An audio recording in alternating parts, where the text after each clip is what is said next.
এই শব্দটি শুধুমাত্র কেবলমাত্র আল্লাহ রাব্বুল আলামিন মিরাজের কথা বর্ণনা করতে গিয়ে আল্লাহ রাব্বুল আলামিন উল্লেখ করেছেন, অন্য কোনো ঘটনা উল্লেখ করেন নাই। আমাদের জাতির আলামিন কত চমৎকার কথা বলেছেন, এই পৃথিবীতে কত ঘটনা ঘটিয়েছেন আল্লাহ পাক। সম্মানিত হাজিরিন, আপনাদের সামনে কোরআনুল কারীমের অত্যন্ত গুরুত্বপূর্ণ একটি সূরা বানি ইসরাঈল। সূরার নাম কি? আপনাদের কষ্ট হচ্ছে? বিনা কারণে কেউ উঠা বসা করবেন না প্লিজ। বিনা কারণে একেবারে না বলে কন্ট্রোলিং পাওয়ার দুর্বল আর পারতেছি না, তাহলে উঠবেন, এছাড়া উঠবেন না। এটা বিশাল অবস্থা কি মাহফিলের ফান্ডালের মাঝখান থেকে ওঠা। এখানে একটু গ্যাপ আছে, এখানে 144 জারি করতে কেন? এখানে কেউ বসলে ক্ষতি হবে না কেন? মাশাআল্লাহ। এই চুপ, কথা বলো না। আপনাদের সামনে সূরা বানি ইসরাঈলের প্রথম আয়াত। সূরার নাম কি? বানি ইসরাঈল। এই সূরাটি আল্লাহ পাক রব্বে কারীম বিশ্বনবী মুহাম্মদ সাল্লাল্লাহু আলাইহি সাল্লামের উপরে মাক্কি জিন্দেগিতে নাযিল করেছেন বিধাতা মাক্কি সূরা। এই সূরার মধ্যে 111টি আয়াত রয়েছে, 12টি রুকু রয়েছে। এই সূরাটি 15তম পারায় অবস্থিত। কোরআন শরীফের পারা কয়টা? 42টা। কয়টা? 42টা। 15 নম্বর পারা সূরা বানি ইসরাঈলের প্রথম আয়াতটি আপনাদের সামনে তেলাওয়াত করে যেতে। এই আয়াতের সাথে আজকের রাতটা মোটামুটি মিল আছে। আজকে না কিসের রাত? অধিকাংশ মুফাসসিরিন ইকরামদের মতে আল্লাহ রাব্বুল আলামিন নবী মুহাম্মদ সাল্লাল্লাহু আলাইহি সাল্লামকে ইসরা করিয়েছেন, মেরাজ করিয়েছেন রজব মাসের 26 তারিখ দিবাগত রাত। তো যেহেতু মোটামুটি ব্যাটে বলে মিলে গেছে, আজকে রাতটাও আপনাদের খুব গুরুত্বপূর্ণ রাত। কেউ কেউ বলেন মাহফিলটাও আজকের এই রাতে, তাহলে মেরাজ সম্পর্কে কিছু কথা বললে আপনারা রাগ করবেন ইনশাআল্লাহ? কথা হবে তো ইনশাআল্লাহ? আমি গদবাদা কিছু কথা বলবো না, যেগুলি আপনারা শুনছেন জীবনে এগুলি বলবো না। হয়তো মেরাজ নিয়ে কিছু নতুন নতুন তথ্য যেগুলি এই পর্যন্ত আমরা শুনি নাই, কিন্তু কোরআন এবং হাদিসে অথেন্টিক দলিল রয়েছে। আপনাদের সামনে মেরাজ সম্পর্কে আমি সামান্য কয়েক মিনিট কথা বলে ইনশাআল্লাহ আমরা আজকের তাফসীর কোরআন মাহফিলের আখিরি মুনাজাতের দিকে যাব। আল্লাহ আমাকে ক্ষুদ্র জ্ঞানে বলা, আপনাদেরকে ধৈর্য সহকারে শোনার তৌফিক দান করুন, বলি আমিন। আল্লাহ রাব্বুল আলামিন বলেছেন, সুবহানাল্লাযী আসরা বিআবদিহি লাইলাম মিনাল মাসজিদিল হারাম من المسجد الحرام إلى المسجد الأقصى الذي باركنا حوله لنريه من آياتنا إنه هو السميع البصير. سبحان الله.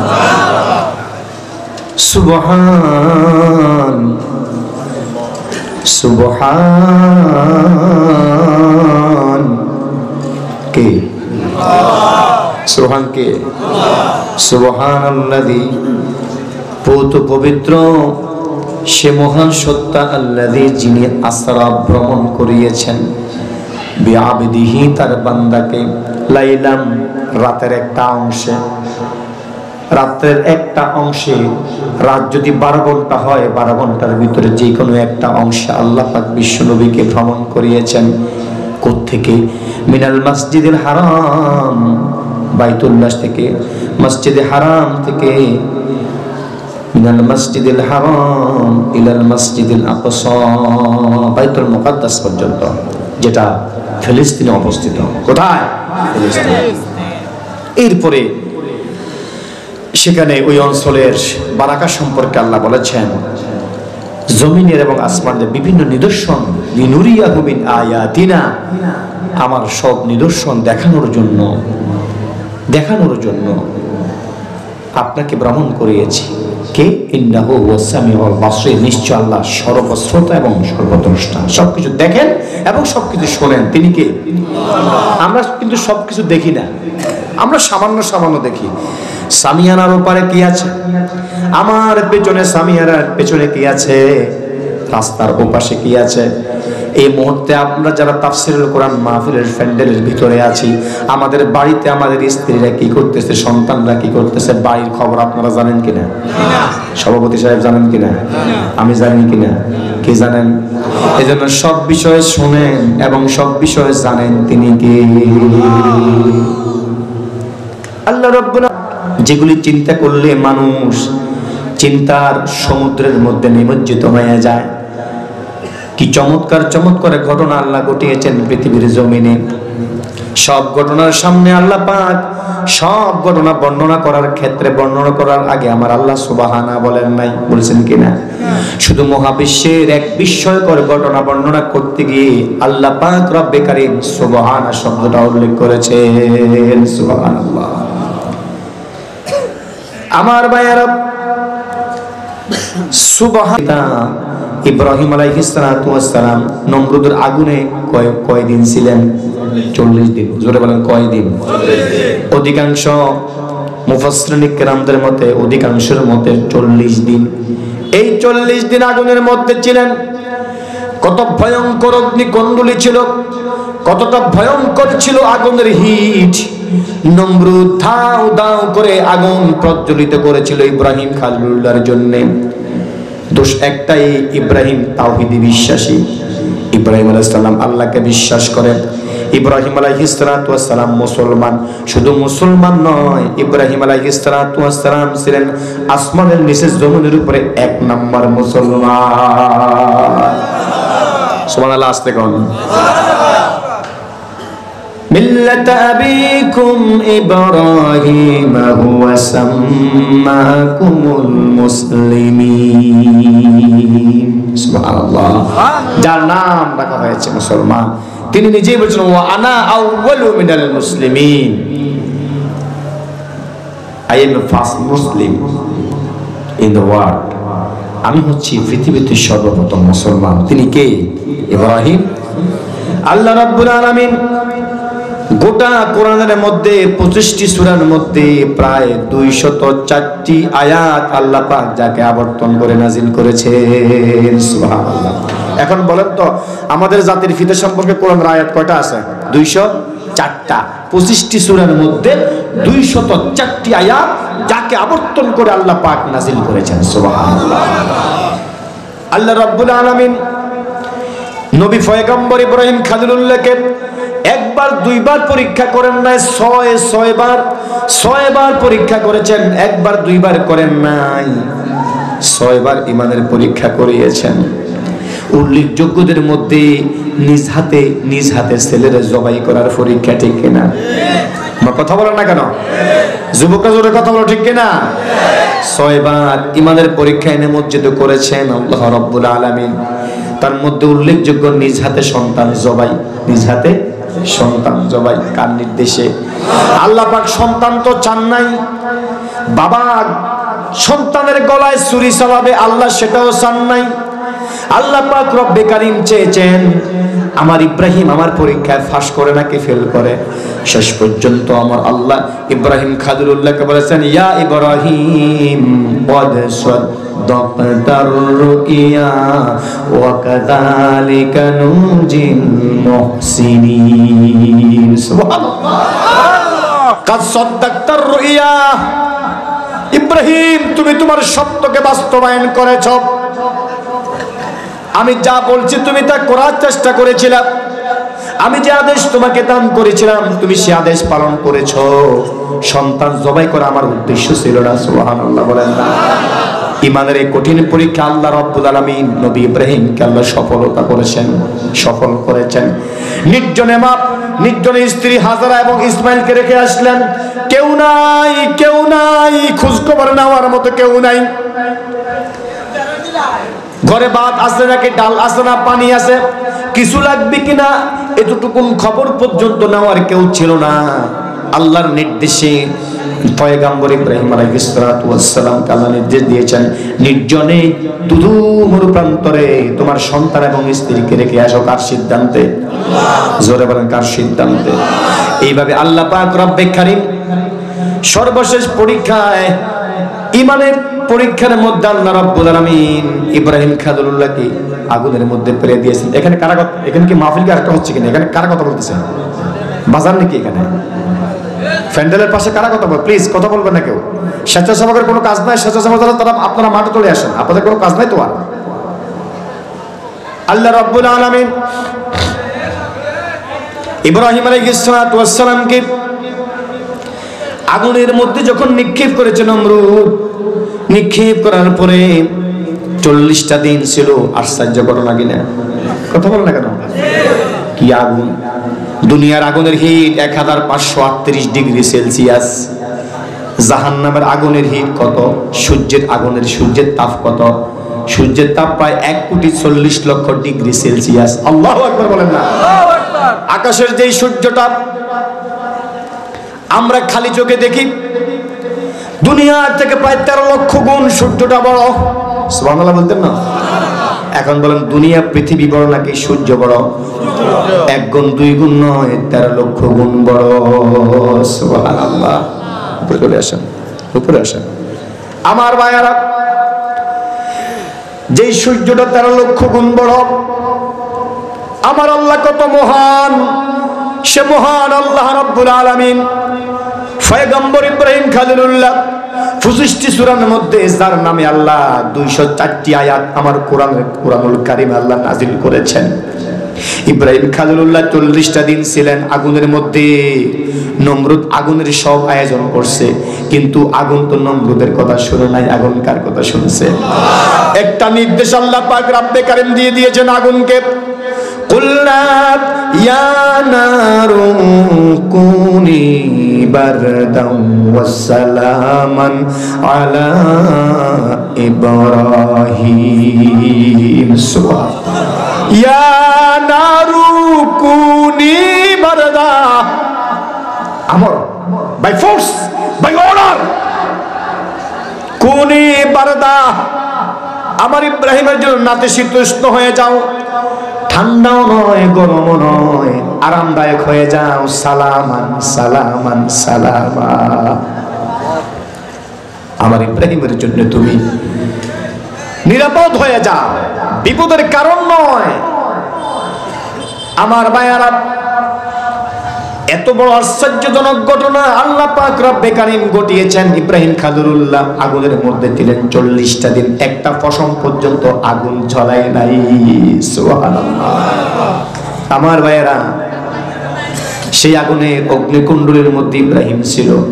বরং একদিন জীবনের শেষ বয়সে বন্ধু বান্ধব নাতি ফুতিদের কাছে একদিন ইব্রাহিম আলাইহিস কিতাবে তাফসীরে মাযহারিতে এসেছে, পয়গম্বর ইব্রাহিম আলাইহিস সালাতু ওয়াস সালাম জীবনের শেষ পর্যায়ে বন্ধু বান্ধব নাতি ফুতিদের কাছে অভিপ্রায় প্রকাশ করেছেন, ও আমার ভাইয়েরা, ও আমার সন্তানেরা, নাতি ফুতিরা, আমি প্রায় 250 বছর আল্লাহ পাক রব্বে কারীম আমাকে হায়াত দারাজ করেছেন।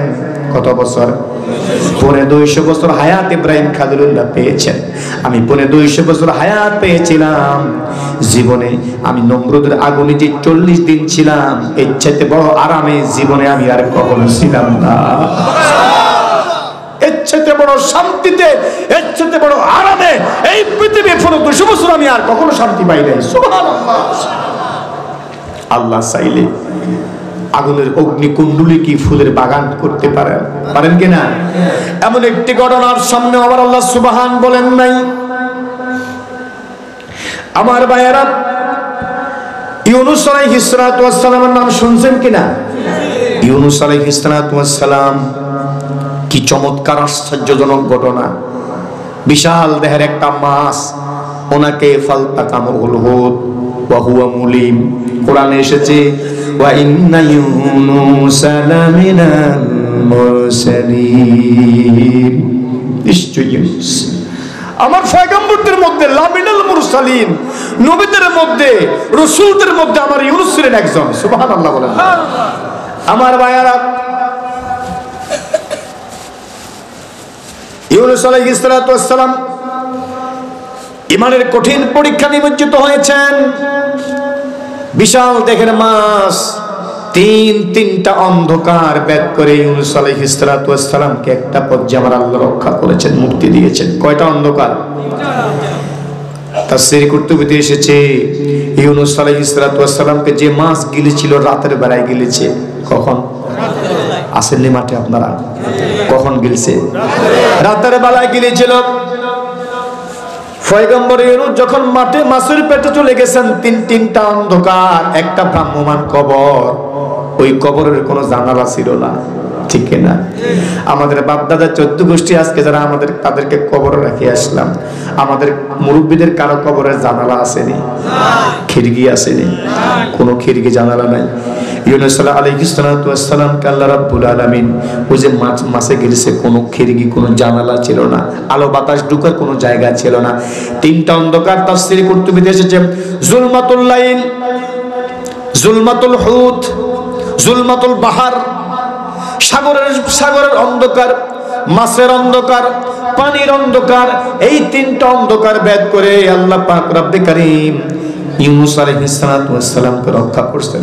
ইউনূস আলাইহিস সালাম যখন দোয়া করলেন, লা ইলাহা ইল্লা আনতা সুবহানাকা ইন্নী কুনতু মিনাজ জালিমিন। সুবহানাল্লাহ। সুবহান শব্দটা কিন্তু এখানে আছে, তবে মাঝখান দিয়ে, সামনে না, আয়াতের সামনে না।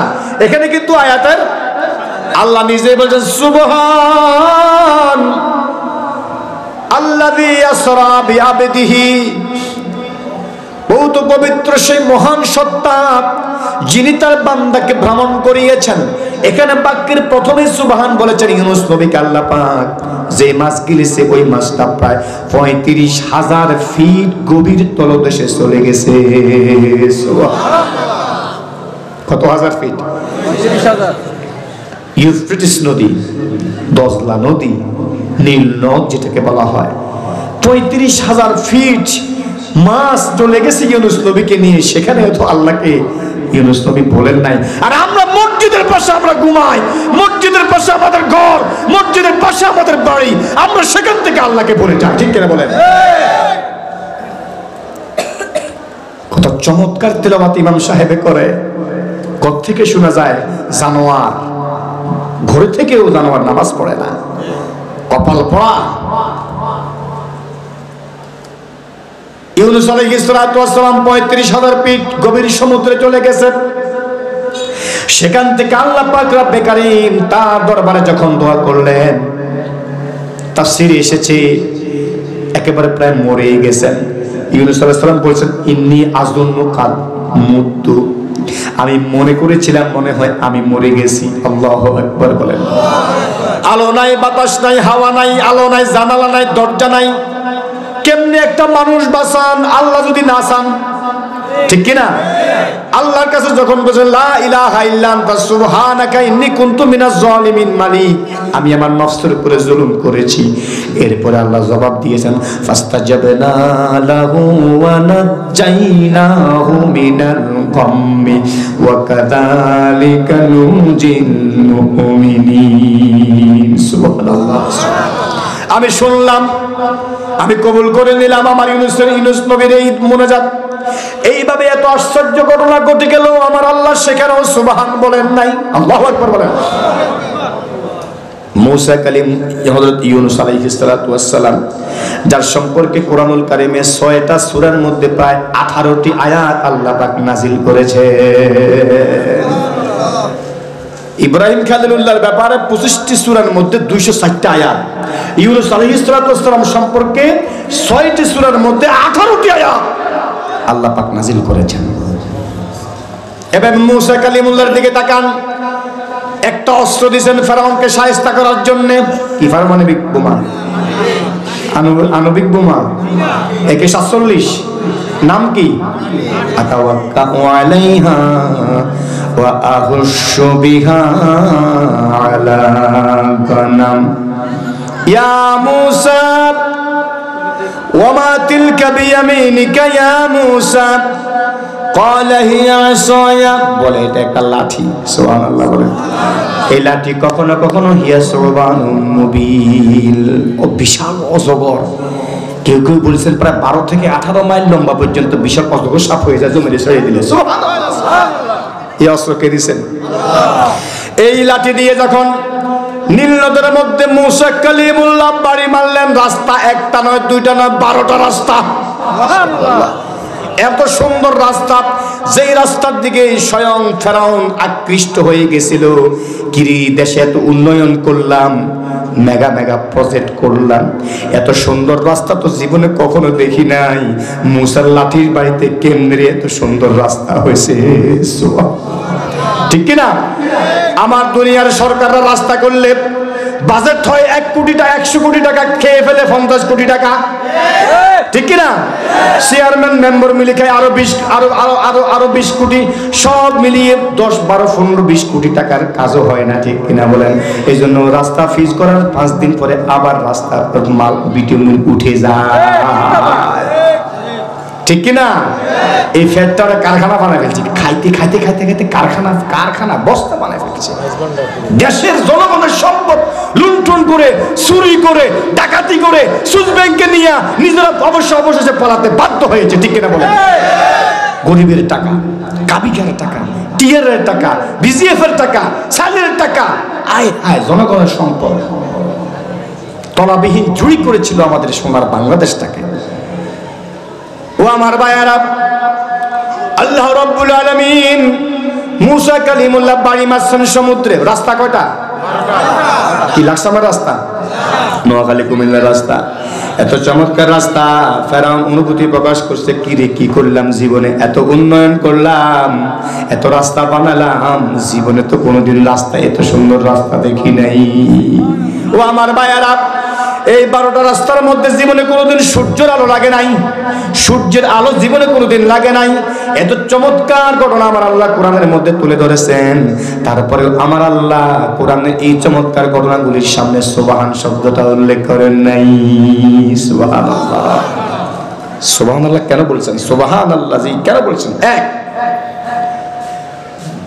এই পৃথিবীটা একটা আমরা বসবাস করি, আমাদের মাথার উপরে কি আছে? জমিন। জমিনই আছে, আসমান, মহাকাশ। এই মহাকাশে আল্লাহ অসংখ্য গণিত নিয়ামত সৃষ্টি করছেন, যা মানুষের ভিতরে ব্রেনে ঢোকে না। কত বর্ষে বিশাল পৃথিবী। আমরা আমাদের 56,000 বর্গ মাইলের বাংলাদেশকে নিয়ে চিন্তা করি। পৃথিবীর মানচিত্রে যে দেশকে প্রায় দেখাই যায় না, দেখা যায়নি, দেখাই যায় না। চশমা দিয়া বিশ্বের মানচিত্রের মধ্যে চোখ বুলালে ছোট্ট একটা জায়গা ভারতের পাশে মানচিত্র দেখা যায়। ঠিক কিনা? ও আমার ভাইয়ারা, এই বিশাল পৃথিবীটা আল্লাহ পাক রব্বে কারীম বানাইছেন, আমাদের মাথার উপরে মহাকাশ। একটা মানুষ যদি চলে যায় আকাশের মধ্যে 12 থেকে 14 কিলোমিটার উপরে গেলে তার অক্সিজেনের প্রয়োজন হয়। ঠিক কিনা? আমার রাসূলকে আল্লাহ পাক আসমান জমিন বাদ করে মাধ্যাকর্ষণ শক্তির লট, গ্রাভিটেশন পাওয়ার যেটাকে বলা হয়, মাধ্যাকর্ষণ শক্তি, চন্দ্র, সূর্য, তারকাপুঞ্জ, ব্ল্যাক হোল, এত কিছু ডিনাই করে, এত কিছু ঊর্ধ্বমুখী হয়ে আমার আল্লাহ রাসূলকে আল্লাহ কিভাবে নিয়েছেন, এটা তো বড় আশ্চর্যের ব্যাপার। ঠিক কিনা বলেন? বিজ্ঞানীরা একটা পর্যায়ে তারা বলে মুহাম্মাদের মেরাজ মিথ্যা। নাউজুবিল্লাহ বলেন না? অথচ মুহাম্মদ সাল্লাল্লাহু আলাইহি ওয়াসাল্লামকে যে আল্লাহ পাক মেরাজে নিয়েছেন তার প্রমাণ কোথায় আছে? যুবকটা জোরে বলে, কোথায় আছে? কোরআনে আল্লাহ পাক সূরা বনী ইসরাঈলের প্রথম আয়াতে বলে দিয়েছেন, বর্ণনা দিয়ে দিয়েছেন কিভাবে যায় একটা মানুষ, সুস্থ মানুষ কেমনে যায়। যাওয়ার আগে আমার রাসূলকে আল্লাহ সেভাবে তৈরি করে নিয়েছেন। সুবহানাল্লাহ বলেন না? আপনি যদি কুমিল্লার নূরজাহান থেকে যদি হানিফ বাসে রাজশাহীতে যান, হানিফ বাস ও বাস, আমাদের কুমিল্লা সুপার নাঙ্গলকোট থেকে কুমিল্লা, এটাও বাস। ইঞ্জিনে পার্থক্য আসেনি? আছে, আসেনি? জোরে বলে আসেনি? আছে। চট্টগ্রাম থেকে হানিফ বাস শ্যামলীবাদ উইসে রাজশাহী চলে যায়।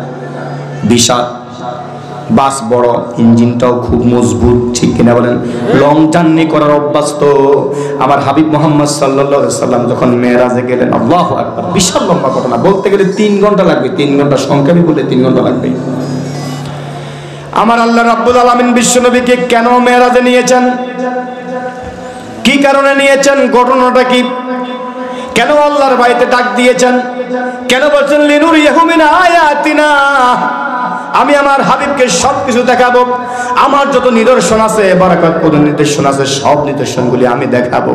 উদ্দেশ্য আছে না নাই? কথা বলেন আছে না নাই? আমাদের দেশে বন্ধুরে বলে বন্ধু চল ঘুরে আসি, মনটা খারাপ, কক্সবাজার যাব, হিমছড়িতে যাব, জাফলংয়ে যাব, বলে কিনা? মনটা খারাপ, মেজাজটা বেশি ভালো না, মনটা বেশি ভালো না, চলো আমরা ঘুরে আসি। চলো না বন্ধু, হারিয়ে যায়। চলো না বন্ধু। ও আমার ভাইয়ারা, বিশ্ব নবীকে আল্লাহ পাক কেন ভ্রমণে নিয়েছেন? আল্লাহ রাব্বুল আলামিন মুহাম্মদুর রাসূলুল্লাহ সাল্লাল্লাহু আলাইহি সাল্লামকে একটা মেসেজ দিয়ে দিয়েছেন, ইয়া আইয়ুহার রাসূল বাল্লিগ মা উনজিলা ইলাইকা মির রাব্বিক। সুবহানাল্লাহ বলেন না? ওয়া ইন লাম তাফআল ফামা বাল্লাগতা রিসালাতাহ ইন্নাল্লাহা লা ইয়াহদিল কওমাল কাফিরিন। আল্লাহ পাক রব্বে কারীম বলেন, ইয়া আইয়ুহার রাসূল বাল্লিগ মা উনজিলা ইলাইক। হে রাসূল, আমি আপনার প্রতি যা নাজিল করেছি, যা বলতে কি নাজিল করছেন? জোরে বলেন কি? এটা কার কিতাব? কোন ধর্মী কোন দলের কিতাব নেই। সারা পৃথিবীর মানুষের জন্য যারাই এই কোরআন অনুযায়ী চলবে, আল্লাহ পাক তাদের কপালটা খুলে দেবে। বাল্লিগ মা উনজিলা ইলাইকা মির রাব্বিকা। হে রাসূল ডাক দিয়ে বলছেন, নবী, আমি আপনাকে আমার পক্ষ থেকে তাবলীগ করার জন্য, দ্বীন প্রচার করার জন্য, দ্বীনের ইন্তেশার করার জন্য, আল্লাহর জমিনে আল্লাহর বিধান বাস্তবায়ন করার জন্য যে সনদটা আপনাকে যে কিতাবটা দিয়েছি, এই কিতাবের বিধান অনুযায়ী মানুষকে এই কিতাবের দিকে ডাকেন, আপনি মানুষকে দ্বীনের দাওয়াত দেন। সুবহানাল্লাহ বলেন। ওয়া ইন লাম তাফআল, যদি আপনি না করেন, অর্থাৎ আমি আপনাকে যা বলছি যদি আপনি আমার কথা না শুনেন, না জানেন, না বলেন, যদি দাওয়াত প্রচার না করেন, ঈমানের এই কোরআনের প্রচার যদি আপনি না করেন, কোরআনের দাওয়াত যদি আপনি না দেন, আল্লাহ পাক বলছে ফামা বাল্লাগতা রিসালাতা, তাহলে আমি ধরে নেব আপনি তাবলীগের দাওয়াতের কোনো কাজ আপনি করেন নাই। আল্লাহু আকবার বলেন না? মুহাম্মদ সাল্লাল্লাহু আলাইহি সাল্লাম, আল্লাহ রাব্বুল আলামিন যখন এই মেসেজ বিশ্ব নবীকে দিয়ে দিলেন, ঈমানের দাওয়াত দেওয়ার জন্য বের হয়ে গেলেন। আল্লাহর হাবিব মুহাম্মদ সাল্লাল্লাহু আলাইহি ওয়াসাল্লাম জনম দুঃখিনী, এতিম, বাপ নাই। বাবা আছেন? বাপ দেখছেন? বাবার নাম কি দেখছেন? যুবতী কথা বলে না, জানো না তো? জানো না? কি বাবার নাম কি? বাবা নাই। একজন চাচা আছে, তাও বিধর্মী, মুসলমান হন নাই। ওই চাচা বাবার ভূমিকা পালন করেছেন, বটবৃক্ষের ভূমিকা পালন করেছেন।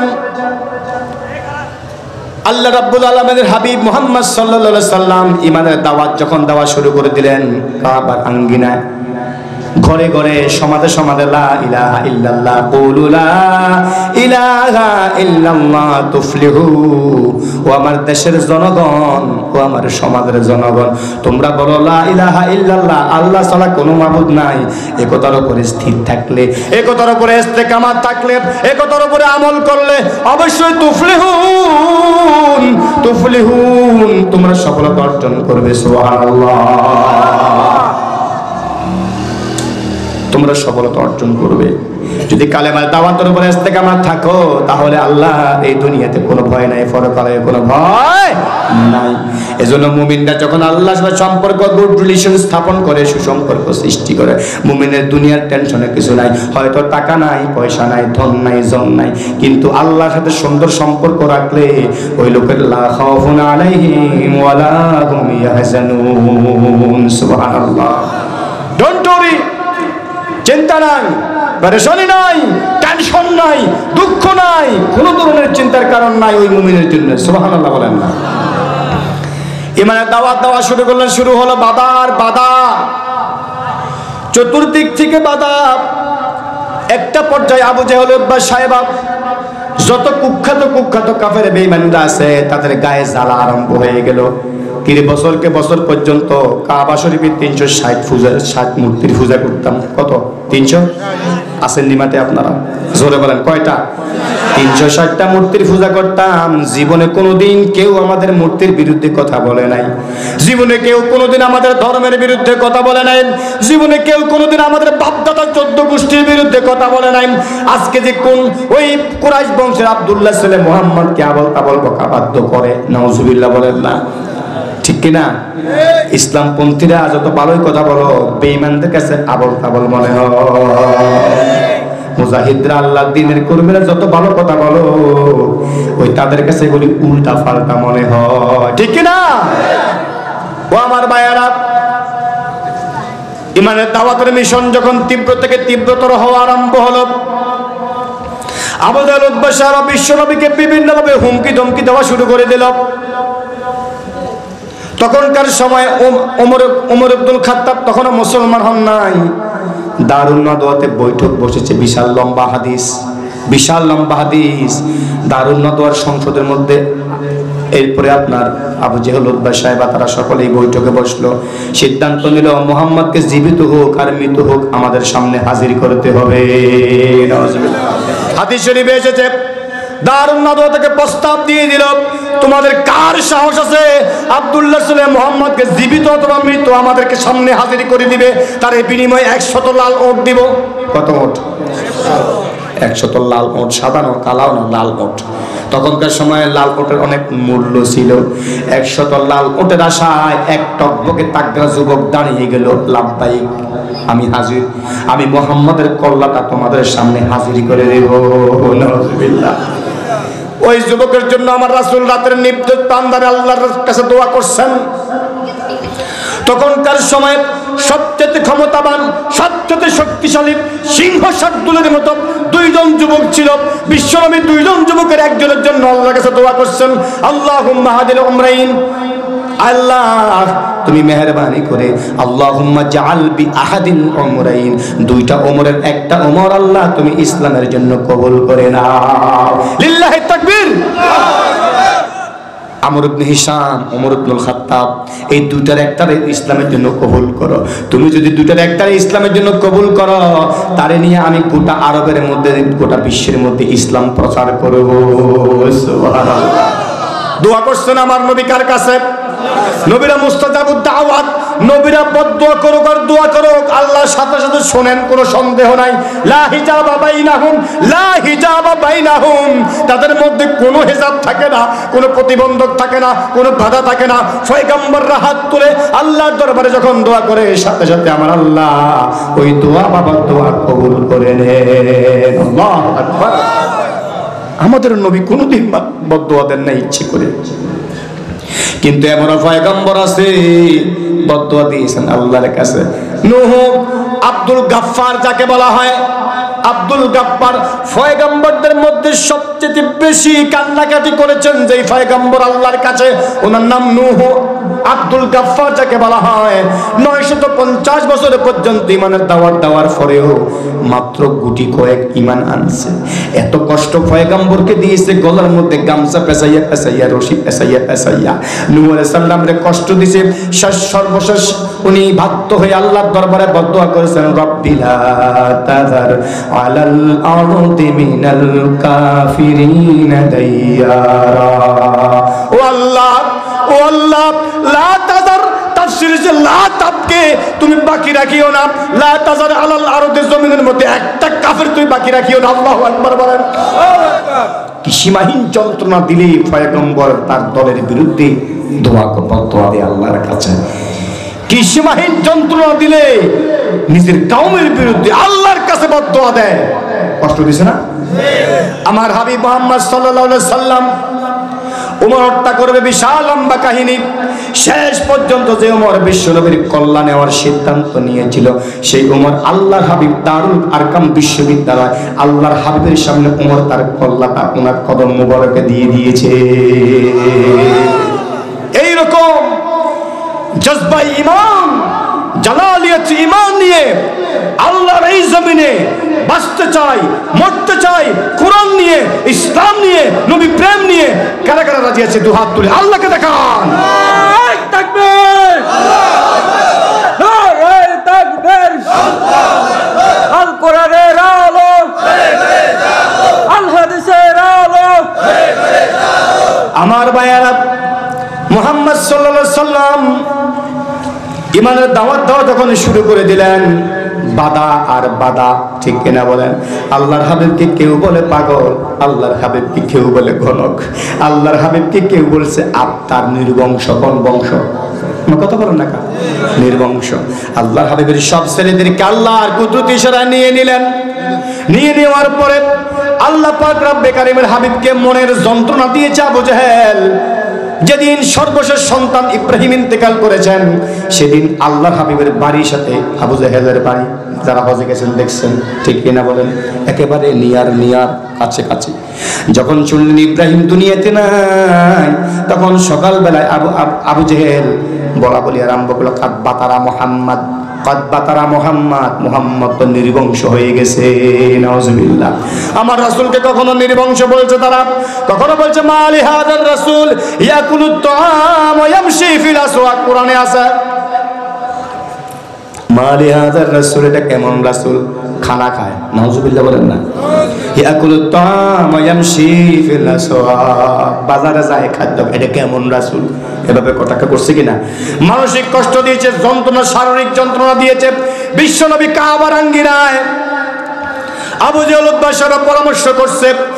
আব্দুল্লাহ সালে মুহাম্মদ যখন কাবার আঙ্গিনায় যখন আল্লাহু আকবার বলে নামাজ শুরু করে দেবে, তোমাদের কার সাহস আছে ওটের পচা নারী বুড়ি মুহাম্মদের গর্দানে নিক্ষেপ করুয়া? মুসলিম শরীফের হাদিস, সহিহ হাদিস।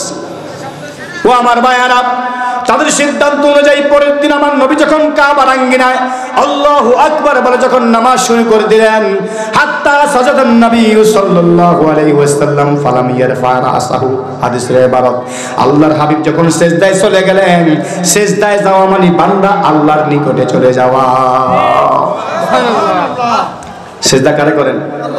এখনো এমন দেখা যায় মুসলমান, যেই কপাল আল্লাহর দরবারে লাগার কথা, সেই কপাল এখন বাবার দরবারে যায়।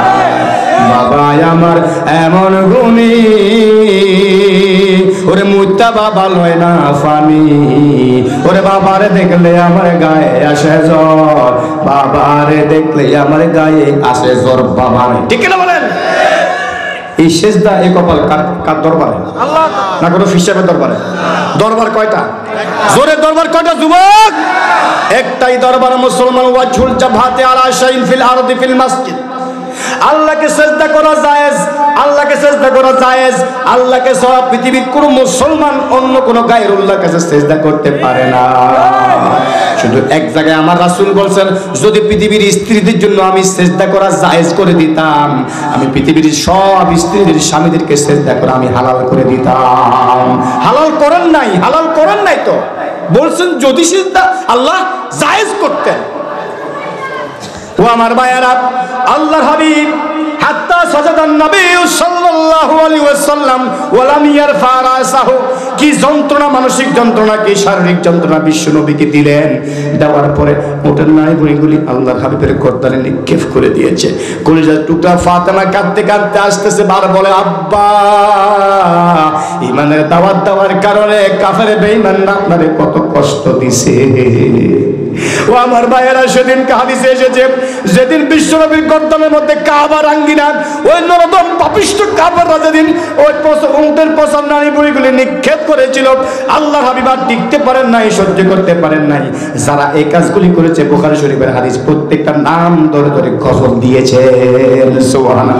আল্লাহুম্মা আলাইকা আবি জাহাল, আল্লাহুম্মা আলাইকা আবু দুবাব, আল্লাহুম্মা আলাইকা শায়বা। এইভাবে 8 থেকে 10 জন কাফের নাম ধরে ধরে বিশ্বনবী বদুয়া দিয়েছেন। পরবর্তীতে বদরের যুদ্ধে এই 10 জন কাফের জাহান্নামের কীট হয়ে গেছে। সুবহানাল্লাহ। কবুল করছেন কে? আল্লাহ। আর আজকে এই জাতের নবীর ওয়ারিসদের উপরে কত নির্যাতন চলছে, ঠিক কিনা বলেন? নবীর ওয়ারিসদেরকে জেলে ভরিয়েছে, জেলে ঢুকিয়েছে, জীবন্ত মানুষের নখগুলি প্লাস দিয়ে উঠিয়ে নিয়েছে, চোখ ধ্বংস করে দিয়েছে, লোহার রড দিয়ে পিটাইছে, হাতুড়ি দিয়া নখে পিটাইছে, এরপরে হাতুড়ি দিয়া পা পর্যন্ত ফিসিয়ে দিছে। তাগড়া যুবক, মাদ্রাসার ছাত্র, যে জানোয়ার, যে জালেম মারছে, সেই সিগারেট খাইছে আর ফিরছে, সিগারেট খাইছে আর ফিরছে।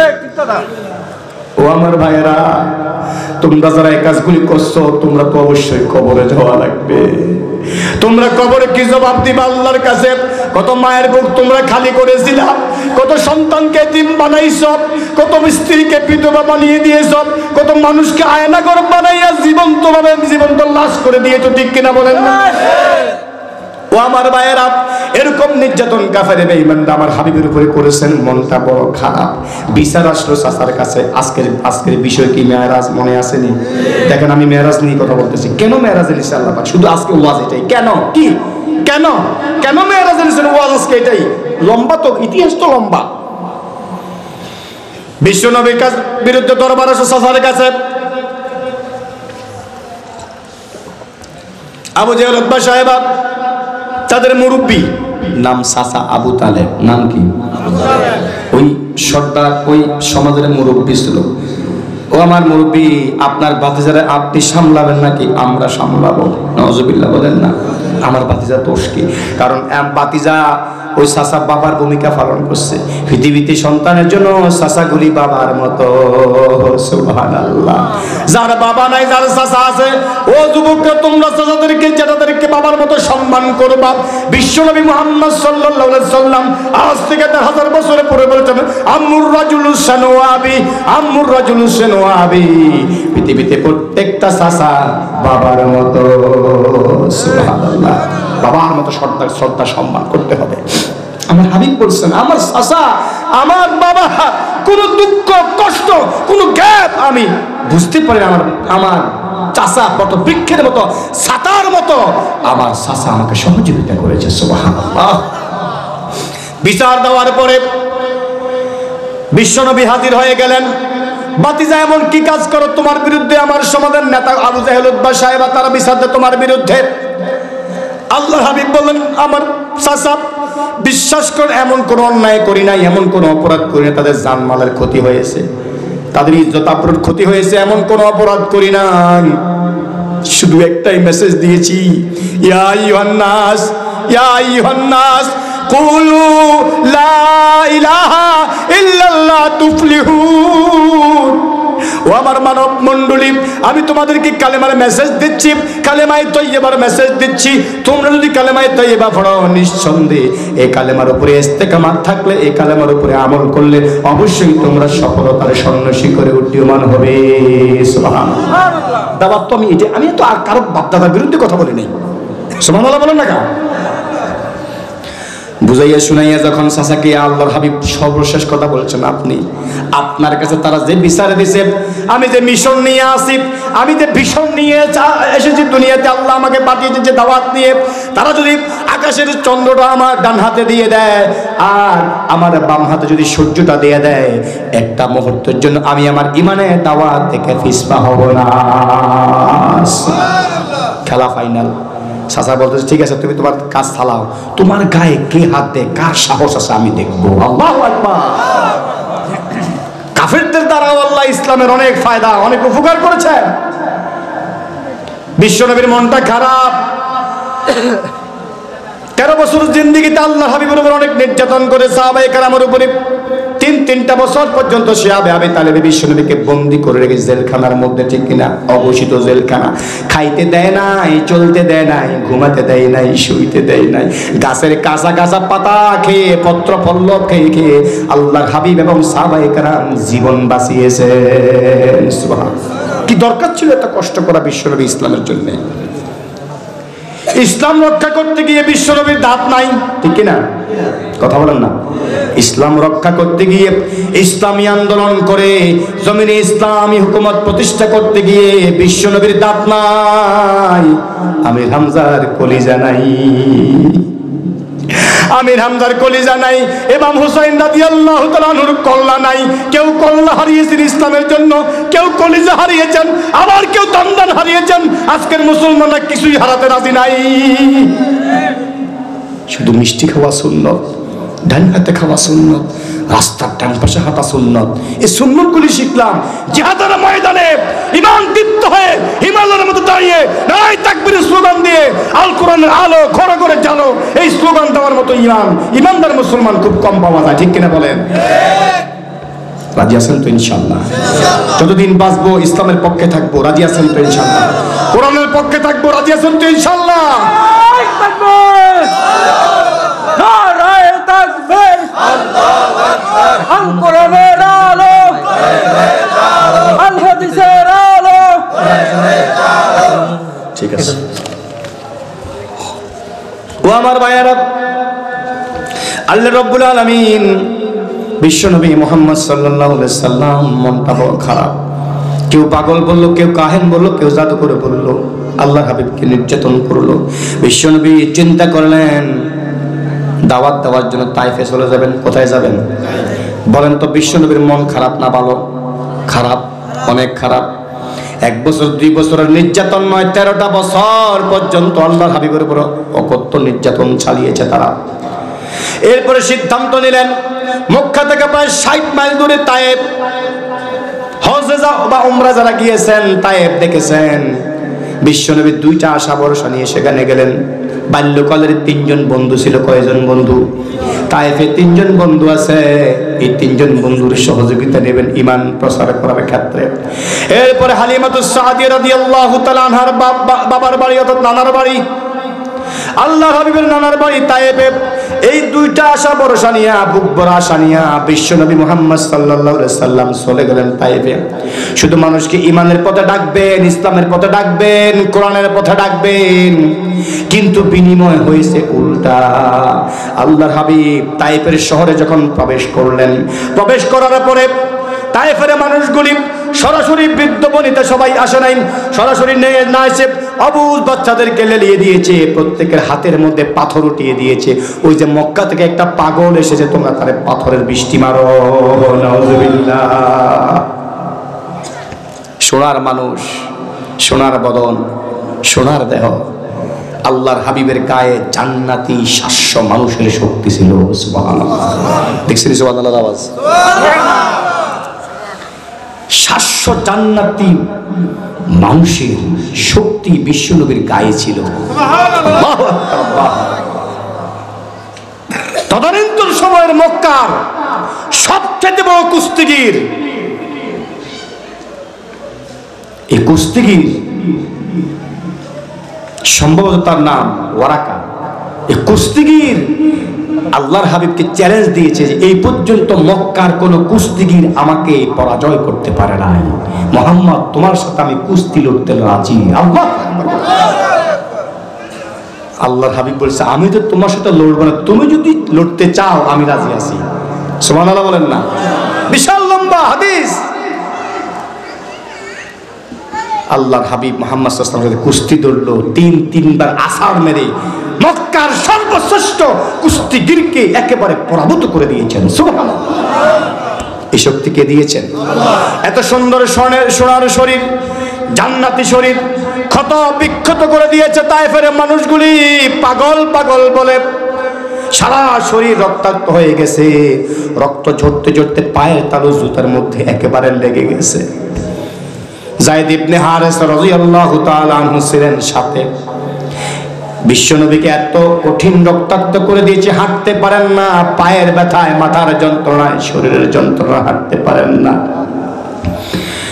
কিংকর্তব্য বিমূঢ় হয়ে মানসিক যন্ত্রণা সহ্য করে, শারীরিক যন্ত্রণা সহ্য করে মনটা বড় খারাপ। আল্লাহ হাবিব চলে আসলেন উম্মে হানির বাড়িতে।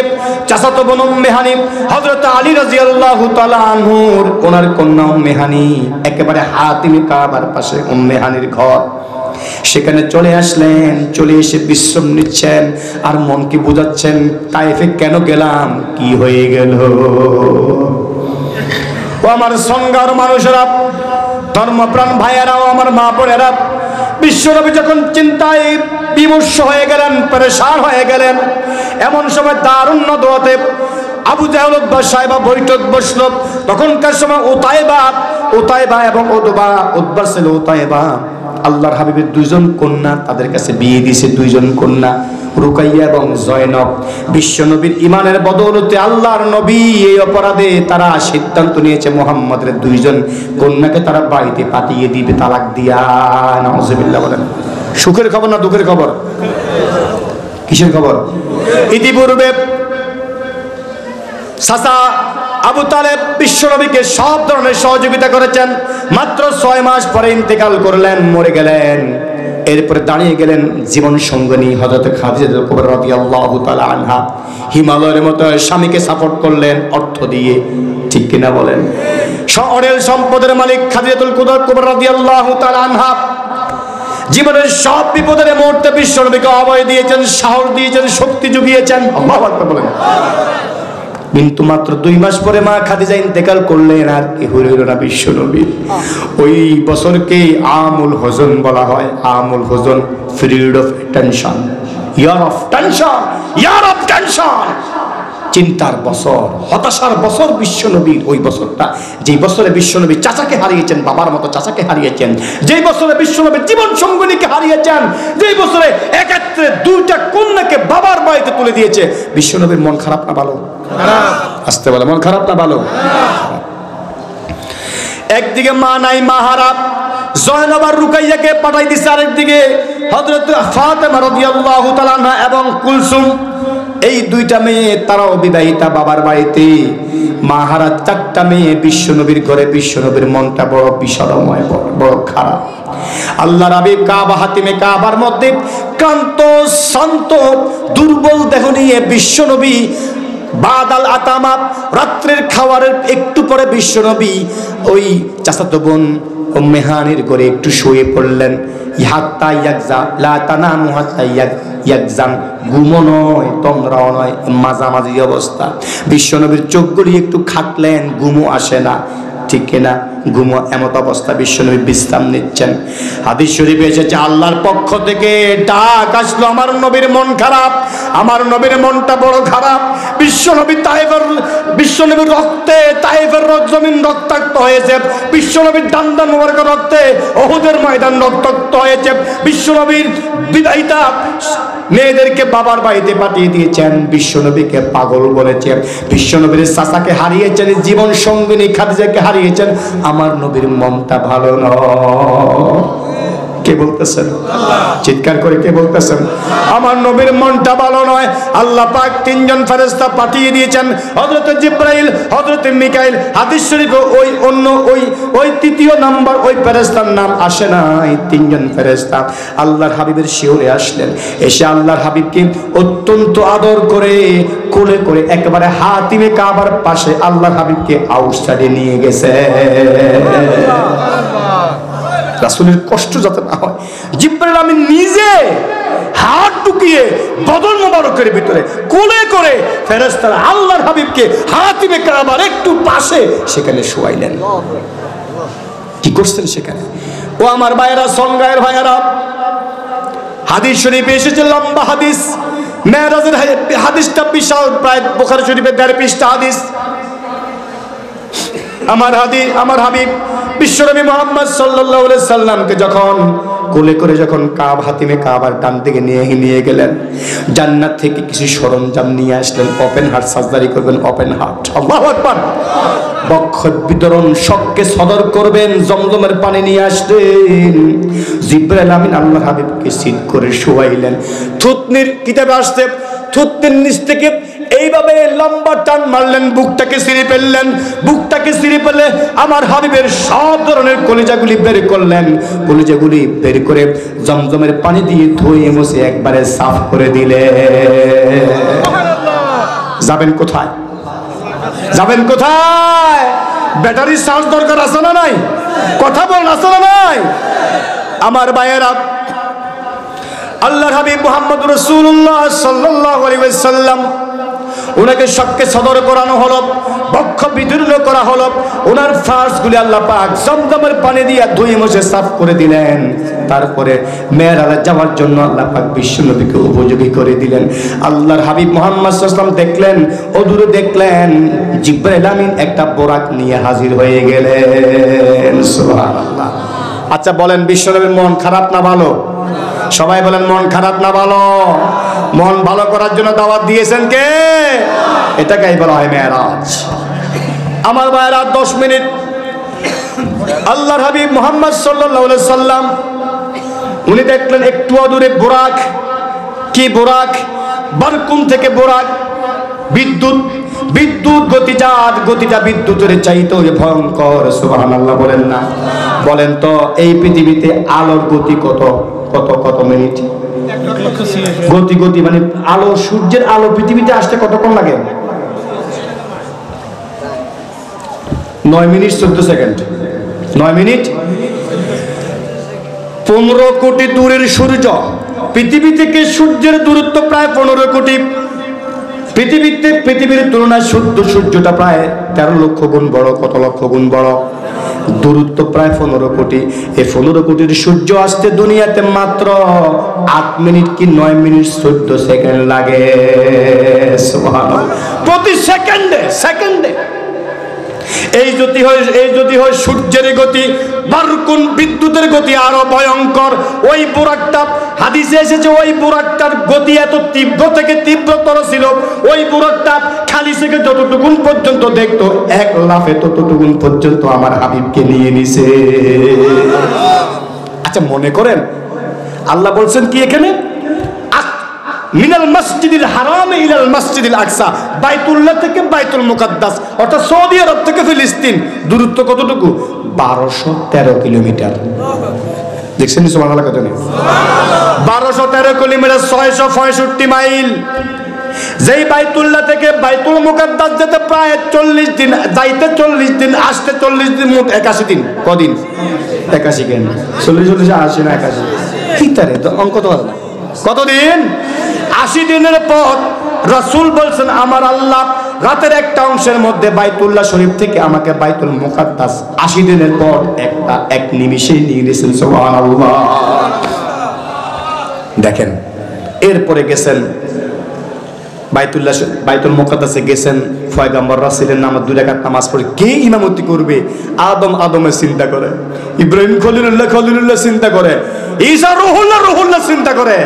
কেউ মনে করে আদম আমাদের প্রথম নেতা মুরব্বী, হয়তো আদম আজকে 2 রাকাত নামাজের ইমামতি করবেন। সুবহানাল্লাহ। আবার কেউ চিন্তা করেন জাতির পিতা ইব্রাহিম খলিলুল্লাহ, হয়তো আজকের ইমামতি ইব্রাহিম খলিলুল্লাহ করবেন। প্রত্যেকে গবেষণার চিন্তা করছেন ইমামতির স্থান তো খালি, কে এখন নামাজের ইমামতি করবে? ইত্তবসরে এমন সময় জাতির পিতা ইব্রাহিম খলিলুল্লাহ কিতাবে এসেছে, ইব্রাহিম খলিলুল্লাহ নিজে গিয়ে বিশ্বনবীর হাত ধরে নামাজের স্থানে নিয়ে আসলেন। এই জন্য ইমামুল মুরসালিন, এই জন্য রাহমাতুল লিল আলামিন, এই জন্য আমাদের নবীকে নবীদের ইমাম বলা হয়। সুবহানাল্লাহ। ইমামুল মুরসালিন নামাজ পড়ে চলে গেলেন এভাবে প্রথম আসমানে। সেখানে গিয়ে প্রথম আসমানের গেট, রিসেপশন ডিপার্টমেন্ট, সেখানে প্রথম আসমানে ঢোকার আগে একটা রিসেপশন রুম আছে। ওই রুমের মধ্যে একজন ফেরেশতা আছে, কিতাবে আসছে, হাদিসে সরাসরি আসছে, ওনার নাম ইসমাইল ফেরেশতা। কি ফেরেশতা? কথা বলেন না। ইসমাইল ফেরেশতা। ইসমাইল ফেরেশতার সাথে সাক্ষাৎ করলো। মান হুয়া মানিল কারিল মানতাব, দরজার কড়া কে নাড়ছো? ইসমাইল ফেরেশতা জবাব দিয়ে বলতেছে কে দরজা কড়া নাড়ছে? ওয়াকালা জিবরাইল আনা ওয়া মুহাম্মদ ইবনে আব্দুল্লাহ, আমি আর আল্লাহর হাবিব মুহাম্মদ ও আল্লাহ প্রদম মুহাম্মদ সাল্লাল্লাহু আলাইহি ওয়াসাল্লামকে ডাকছে। সুবহানাল্লাহ। কিতাবে এসেছে ওই ইসমাইল ফেরেশতার অধীনে 12,000 ফেরেশতা। ওই ইসমাইল ফেরেশতা বাবুল হাফাজা, ওই রুমের নাম কি? বাবুল হাফাজা। সেখান থেকে গেট পাস শুরু হলো। প্রথম আসমান, দ্বিতীয় আসমান, এক একটা আসমানে বলতে গেলে অনেক সময় লেগে যাবে। 7ম আসমান পর্যন্ত বিশ্বনবী সিদরাতুল মুনতাহা পর্যন্ত সেখানে চলে গেলেন। অনেক ঘটনা ঘটছে, কিছু কিছু মিথ্যা কথা আমাদের সমাজের মধ্যে প্রচলন আছে, ঠিক কিনা বলেন? জিবরাইল নাকি বলছে, জিবরাইল আলাইহিস সালাম নাকি বলছেন, যদি আমি আর সিদরাতুল মুনতাহা, যদি আমি সিদরাতুল মুনতাহা পার হইয়া যদি আমি চলে যাই, আমার সব ডানা জ্বলে আঙ্গার হয়ে যাবে, জ্বলে পড়ে আঙ্গার হয়ে যাবে। নাউজুবিল্লাহ। মিথ্যা কথা। ফেরেশতারা যদি আরশে আজিমে যাইয়া যদি সব ডানা ফুড়ে যায়, আরশটা বহন করতেছে কে? ফেরেশতারা। কার কথা? আল্লাযীনা ইয়াহমিলুনাল আরশা ওয়া মান হাওলাহু ইউসাব্বিহুনা বিহামদি রাব্বিহিম ওয়া ইউমিনুনা বিহি। আল্লাহ পাক রব্বে কারীম কোরআনুল কারীম বলেছেন আল্লাযীনা ইয়াহমিলুনাল আরশা, যারা আরশ বহন করতেছে। কেউ কেউ বলছেন 4 জন, কেউ বলছেন 8 জন। সুবহানাল্লাহ বলেন না। ইমাম ইবনে তাইমিয়া রাহমাতুল্লাহ আলাইহি বলেছেন, যদিও আমার আল্লাহ 8 জন ফেরেশতার কথা বলেছেন, যদিও 8 জন ফেরেশতার কথা কোরআনে আছে, এখন বর্তমানে 4 জন ফেরেশতা গোটা আরশে আজিমটাকে বহন করতেছে। সুবহানাল্লাহ। তার মধ্যে একজন নাম ইফরিত, ইনাম ইফরিত আইন ফারাকা, যেই ফেরেশতার কথা সরাসরি আমার আল্লাহ কোরআনুল কারিমে তুলে ধরেছেন। ইফরিত ছিল সুলাইমান আলাইহিস সালামের যুগের প্রধান ফেরেশতা। সুবহানাল্লাহ, আস্তে করো। যে ইফরিত সুলাইমান নবীকে বলছে, আপনি আমাকে, আপনি বসা থেকে দাঁড়াবেন এই মুহূর্তের ভিতরে, এই সময়ের ভিতরে আপনার সামনে সাবারানির সিংহাসন আমি হাজির করতে সক্ষম। সুবহানাল্লাহ। এই যদি হয় ইফরিতের সক্ষমতা, ইফরিতের মালিক আল্লাহর সক্ষমতা কতটা? সুবহানাল্লাহ। ও আমার ভাইয়েরা, আল্লাহ রাব্বুল আলামিন বিশ্ব নবীকে সব দেখালেন, সব ঘুরালেন, জান্নাত দেখলেন, জাহান্নাম দেখলেন, বিশাল লম্বা ঘটনা। শেষ করে দিচ্ছি, আল্লাহর হাবিব মুহাম্মদ সাল্লাল্লাহু আলাইহি ওয়াসাল্লাম যেই রাতে মেরাজে গেছেন, ওই রাত থেকে রাসূল ফিরে আসছেন একবারে হাতিমে কাবা। আমার আল্লাহ রাসূলকে যে জায়গা থেকে রিসিভ করে নিয়েছেন মেরাজ করাইয়া, আবার আমার আল্লাহ রাব্বুল আলামিন বিশ্ব নবীকে ওই জায়গায় এনে দিয়েছেন।